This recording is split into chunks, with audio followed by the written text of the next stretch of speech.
Magandang araw mga kagabay, ngayon po ay September 13, 2025, araw po ng Sabado, debosyon natin sa Mahal na Birhen.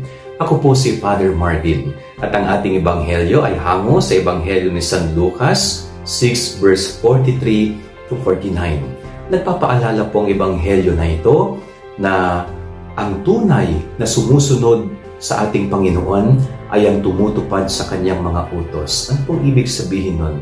Lahat ng mga pangaral ng Panginoon, sinisikap na isabuhay, i-apply sa buhay ng isang taong nakakapakinig po nito. So very simple lamang po, no? Masasabi mo na ikaw talaga ay sumusunod kay Jesus kung sinisikap mong isabuhay ang kanyang mga aral.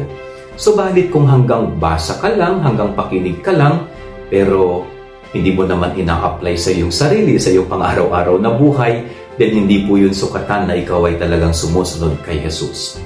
Tanging yung tumutupad, nagsasabuhay ng kanyang mga salita at aral ang masasabing tagasunod ni Jesus. Yan ang ating gabay aral ngayong maghapon. God bless po sa inyo lahat. Pagpalain kayo ng Panginoon.